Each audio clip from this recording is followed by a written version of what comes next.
think it's safe to say, and I'm not ashamed to say, but where we are today is out of our pocket.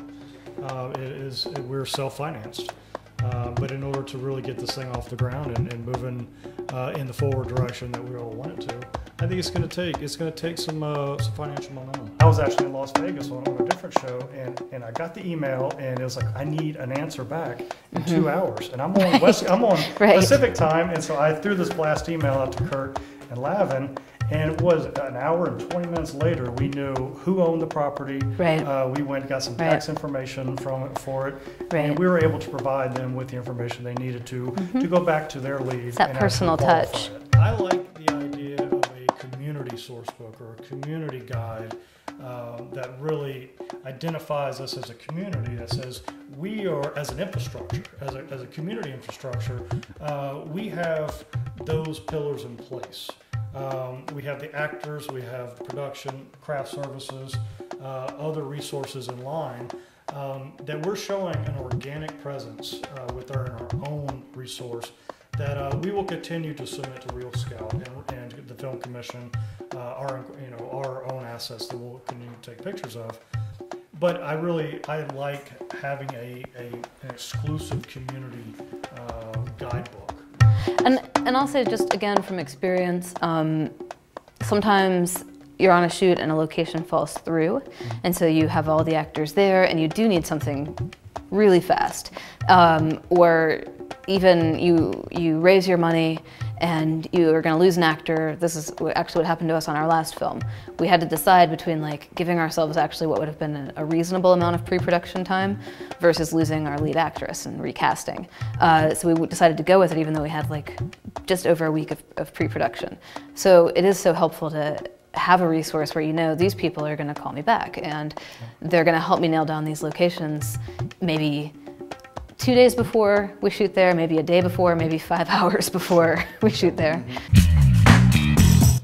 Yeah, it's a mixed-use office. I mean, it is a place where we entertain meetings. Say there is a production that is interested in try-on. So they, after the initial location pictures they see from, say, the commission, then they say, okay, we want to come back and we want to actually take a tour for ourselves if you're a locations manager, production designer, a director.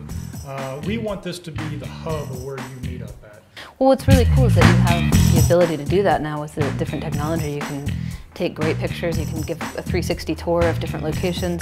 I think that's all that's wonderful, but there's just such a comfort to having someone on your side, like on the ground in the place, especially if you're across the country and you're just like, I don't want to set this all up via email. It just seems like that's a real good service that you're offering. It's almost, you're an initiative, but you're almost like a liaison. Yes, I want to see people put the work here within the film community. And I think that's one of the things that PCFI is a little bit more about than possibly some other organizations here in North Carolina, is that one of our core interests is not only to bring film here, because we love film, people love film, it's exciting, but to have the town come together as a community, the county come together as a community and work together. Just the fact that this thing has taken off, people are just excited about this thing. Everybody wants to mobilize on this thing. But also, this is definitely an environment where we want to bring people in to have a little photography studio, a little camera studio with total green screen capabilities. I think that certainly could bring additional business aspect to what we're trying to do, and certainly utilize this as a little studio and do little independent projects. People are going to be becoming members of this organization. We're going to be having educational types of speakers. Oh, you cool. might even be one. I'd love to. I'd love to. Yeah. There's the passion that we want to do this. We want to benefit from this. We want the community to benefit from it. But there's also the economic benefit that I think is really valuable to this project, this organization. When you look at what exactly a film project can potentially bring to a community, I think that for me is very valuable. And it's going to be more than bringing in outside productions. It's also going to be an internal thing, yes, where you're offering something to the community.